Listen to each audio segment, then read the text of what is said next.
Revenge is a prominent theme in many of the works we have read this year. In Shakespeare's Merchant of Venice, Shylock loses everything because his desire for revenge blinds him to consequences. After he has been insulted and spat upon by Antonio, he has no respect for him. However, after Shylock's daughter Jessica elopes with one of Antonio's friends, Shylock vows revenge. He demands Antonio give him a pound of flesh as his bond requires, and will not be swayed from his vengeance. His bid for revenge causes him to lose everything he has. This single-minded pursuit of revenge is echoed in Edgar Allan Poe's The Cask of Amontillado. The narrator Montresor has not forgiven Fortunato for a wrong he committed long ago. He avenges this wrong by pitilessly suffocating Fortunato in a crypt. In The Crucible, revenge also leads to suffering. Abigail Williams, who takes charge of the witch hunt, uses it as an opportunity to take revenge on Elizabeth Proctor, her lover's wife. In fact, the entire town uses the witch hunt to avenge supposed wrongs, such as Mrs. Putnam accusing Rebecca Nurse of killing her babies. Revenge also plays an important role in The Scarlet Letter.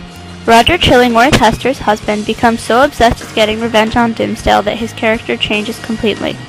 He becomes vengeful and sinister, a stark contrast to his previous kind and scholarly personality. His desire for revenge consumes him and becomes his only goal in life, and he passes away soon after he loses his purpose. Another major theme in The Scarlet Letter is guilt. Because of his affair with Hester and his unwillingness to confess to his parishioners, Dimmesdale is driven mad with guilt. He sees phantoms and mutilates himself to ease it, but eventually his sin comes to light and he is relieved of his burden. Guilt is also an important theme in Edgar Allan Poe's The Telltale Heart. In The Telltale Heart, the unnamed narrator hates the blue eye of the old man, so he kills him. He dismembers the old man and hides the body under the floorboards. However, after the police come to ask about noises in the night, he imagines he hears the old man's heart beating. His guilt eats away at him to the point of driving him mad, and he confesses to the crime. The character's perception of the environment plays an important role in several of the works we read this year. In Hawthorne's Young Goodman Brown and in The Scarlet Letter, the Puritans see the forest as dark and sinister and believe it is the devil's territory. In Young Goodman Brown, the title character actually meets the devil in the forest. In The Scarlet Letter, the Puritans also see the forest as a place of evil. However, for Hester, the forest is a place of freedom, as shown by her happy meeting with Dimmesdale when she removes her scarlet letter and lets her hair down. Similar to this view of the forest as a place of freedom is the transcendentalist belief that man should have a close relationship to both God and nature.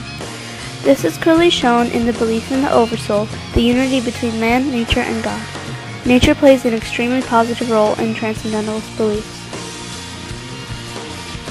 In The Red Badge of Courage, Henry at first sees nature as a woman with a deep aversion to tragedy. However, after his experience with a corpse in the forest, he realizes that nature and the world do not care about violence and death. Henry realizes that nature is indifferent to suffering. The world goes on after someone has died. Maturity and growing up is also an important theme in many works we have read.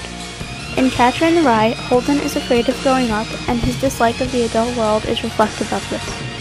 He dreams of keeping children innocent, as shown by his wish to catch children playing in a rye field to stop them falling off a cliff, symbolizing adulthood and loss of innocence. Holden is scared of change and wishes everything would stay the same, like in the Museum of Natural History.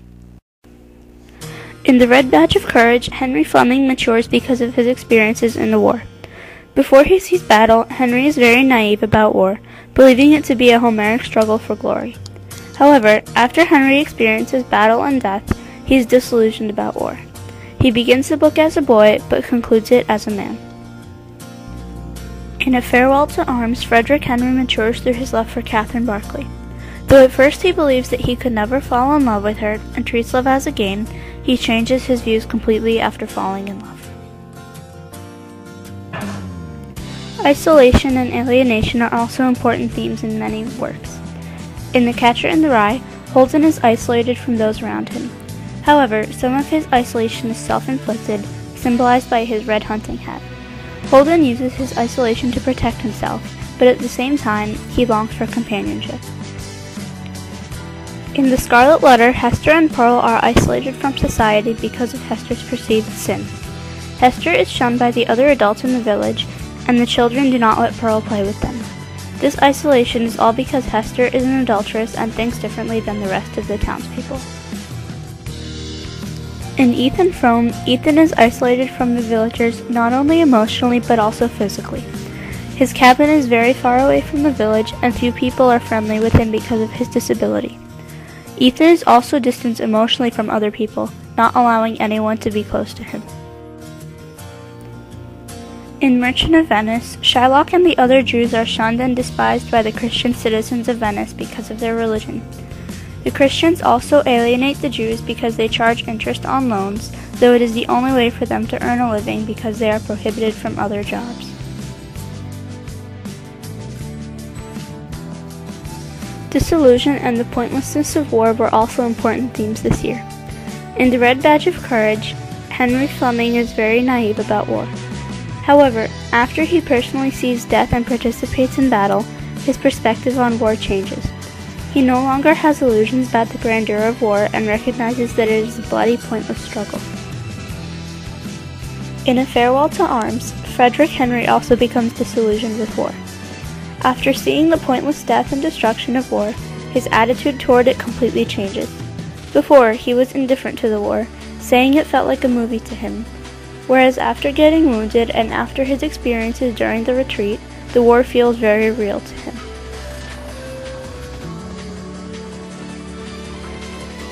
The relationship between fathers and daughters also recurs in works we read this year. However, in each case, the father's love for his daughter is rivaled by a love for something else. In Merchant of Venice, though Shylock is distraught by his daughter's disappearance, he is equally distraught by her theft of his money and jewels. This shows that though he cares very much for Jessica, he cares almost as much for his life's work. In Hawthorne's short story Rappaccini's Daughter, the Dr. Rappaccini's love for his daughter Beatrice is much surpassed by his love of science and his thirst for knowledge. Rappaccini experiments on his daughter, nursing her at birth with a poisonous plant to turn her into a living poison. Dr. Rappaccini's desire for knowledge far surpasses any love he may have had for his daughter. New England was a setting for several of the works we read this year. In The Scarlet Letter and The Crucible, both of which were set in Puritan times, this played a vital role in the story. The Puritans, who came to America to escape religious persecution, were very religious and shunned and excluded anyone they saw as different. This tradition played an important role in both Hester's exclusion from society in The Scarlet Letter and in the motivation for the witch hunt in The Crucible. Ethan Frome was also set in New England, in a fictional town called Starkfield. For half the year, Starkfield is buried in snow, and this climate has a huge impact on the people of the town and on Ethan himself. Ethan yearns to escape Starkfield and its coldness, which leads to his affair with Maddie and their consequent attempted suicide. The books we have read this year have shared many themes, such as revenge, guilt, perception of nature, maturity, isolation, disillusion of war, and fathers and daughters. Books have also shared settings, such as New England. We can learn many valuable lessons by exploring the themes of these classic books.